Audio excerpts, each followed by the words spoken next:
Assalamualaikum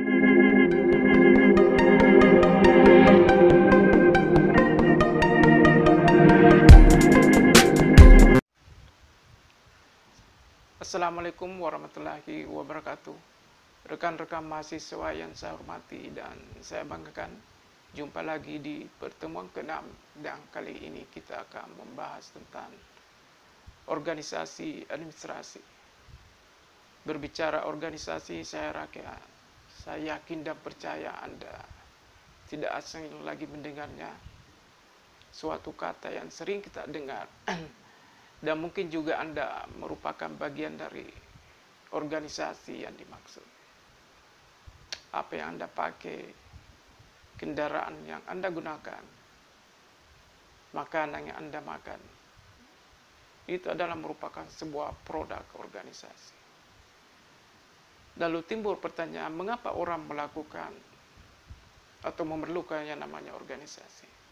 Nah, saya akan memberikan semacam ilustrasi, misalnya ada suatu batu yang besar, kemudian batu itu kita ingin menggerakkannya begitu. Karena keterbatasan kemampuan kita untuk menggerakkannya, sehingga kita membutuhkan orang lain. Mungkin 2 orang atau beberapa orang, supaya batu itu bisa bergerak ke tempat yang lain sesuai dengan keinginan kita. Dengan adanya kerjasama, kemudian kita saling bekerja, maka batu tadi yang dimaksud itu bisa bergerak. Dengan ilustrasi semacam itu kita bisa menyimpulkan bahwa organisasi dibentuk itu karena untuk mengatasi keterbatasan manusia. Sehingga segala gagasan atau ide yang dia miliki melalui pikiran dia, itu dia bisa menyalurkannya melalui wadah atau tempat yang namanya organisasi. Karena manusia sendiri itu tidak bisa melembagakan dirinya sendiri, maka dia membutuhkan yang namanya tempat yang disebut organisasi, di mana dia bisa bekerja sama, saling berkoordinasi, saling berdiskusi untuk mencapai yang namanya tujuan. Sehingga kita simpulkan bahwa segala sesuatu yang kita lakukan di dunia ini tidak terlepas yang namanya organisasi. Itu di slide pertama. Lalu bagaimana pendapat-pendapat tokoh atau ahli dalam bidang organisasi? Ada beberapa pendapat yang kita mulai dari Castor Benar, kemudian ada Anderson dan Frederick, kemudian ada Sondam Pesiagian dan James Demany. Nah, yang pertama itu Chester Bernard, dia katakan bahwa organisasi suatu sistem dari aktivitas-aktivitas orang terorganisasi secara sadar atau kekuatan-kekuatan yang terdiri dari 2 orang atau lebih. Dia katakan suatu sistem. Berbicara suatu sistem itu adalah terdiri dari beberapa komponen atau subbagian yang saling melengkapi, saling bekerja sama untuk mencapai namanya tujuan. Atau kita bisa juga katakan mulai dari input, kemudian ada proses, kemudian ada output, kemudian ada impact. Atau kita bentuk dari bentuk lain, misalnya ada bahan, kemudian bahan itu diproses, saling bekerja sama akan menghasilkan namanya produk, dan produk itu akan dinilai oleh masyarakat. Itu adalah dari sistem. Sedangkan Anderson atau Frederick, dia katakan sebagai satu struktur hubungan manusia yang di dalamnya terdapat tujuan-tujuan tertentu dan memiliki unit-unit yang diatur secara sistematis untuk memajukan dan mengejar tujuan bersama, yaitu satu struktur, atau bisa juga dikatakan pengorganisasian. Nah, kalau kita masuk dalam suatu perusahaan atau instansi atau lembaga, maka kadang-kadang, dan saya rasa semua akan Anda temukan, itu struktur di dinding yang dipasang. Di sana ada gambaran beberapa bagian-bagian, terjadi pembagian tugas sesuai dengan job description masing-masing yang sifatnya hierarki begitu. Kemudian ada sonda pesagian, dia itu katakan organisasi sebagai bentuk persekutuan antara dua orang yang lebih yang saling bekerja sama. Artinya ada beberapa orang yang saling bekerja sama untuk mencapai tujuan. Kemudian ada James Demani, dia menyebut itu sebagai bentuk daripada perserikatan manusia untuk mencapai tujuan bersama.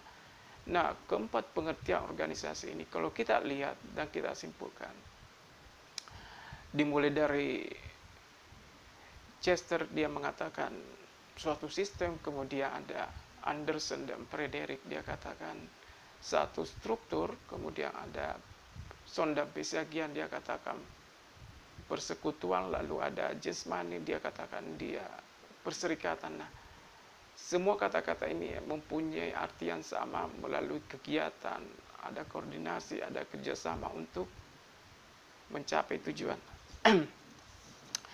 Itu di Oke, kita lanjut di slide berikutnya. Di sini ada Amita Etsiomi yang menyatakan bahwa organisasi sebagai bentuk pengelompokan orang-orang yang sengaja disusun untuk mencapai tujuan tertentu.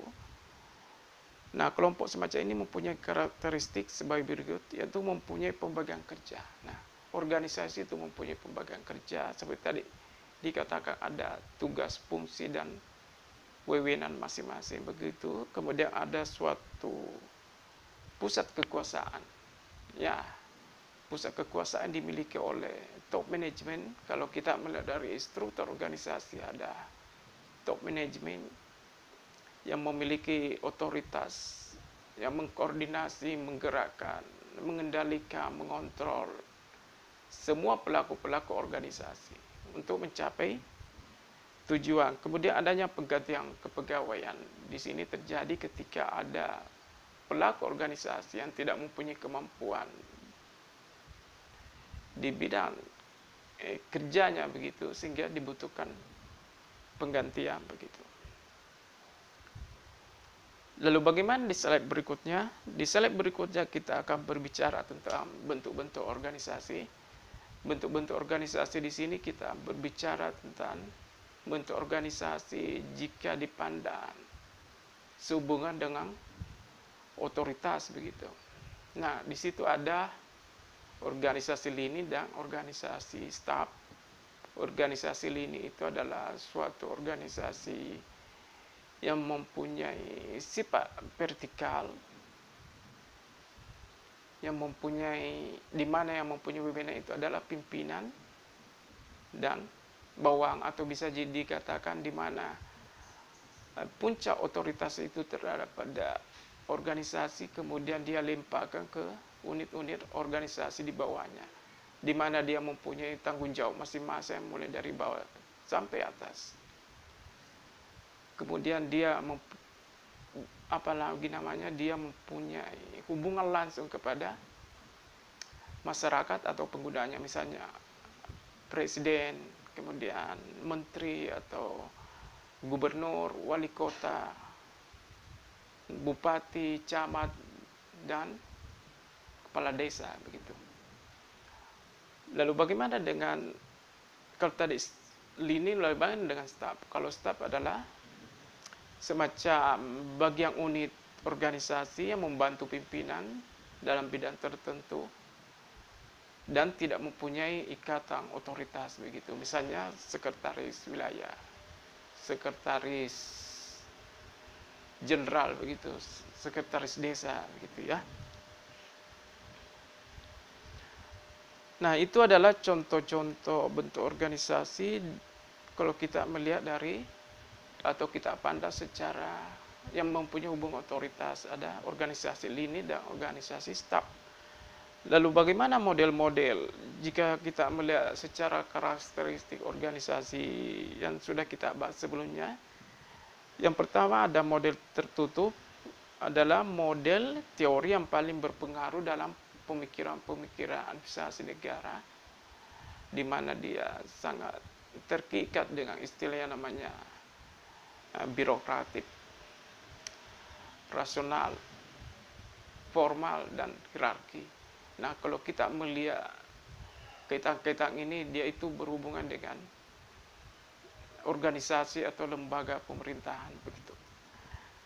Kemudian model terbuka adalah model yang secara tradisional mempunyai pengaruh yang besar pada administrasi niaga. Administrasi niaga itu yang terikat dengan pasar bebas, ada kemudian kolegial, kompetitif, informal, natural, dan sebagainya. Jadi dia lebih bersifat ke swasta yang bergerak di bidang perdagangan, bisa juga ekonomi begitu ya. Artinya terjadi kompetitif, persaingan. Lalu ada model sintesis. Model sintesis adalah perpaduan antara model tertutup dan model terbuka. Ini lebih modern karena dia menggabungkan antara model tertutup dan model terbuka. Kemudian dia sesuaikan dengan perubahan dan zaman begitu. Kemudian model sintesis ini didasarkan atas 3 asumsi.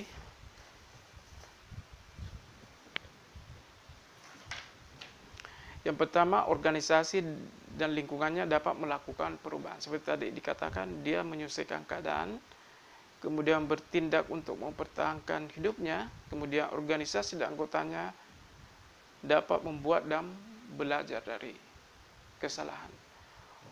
Baik rekan-rekan mahasiswa yang saya hormati dan saya banggakan, cukup sekian video kali ini. Semoga bermanfaat dan saya ingin mengucapkan mohon maaf atas segala kekurangan. Sekian, wassalamualaikum warahmatullahi wabarakatuh.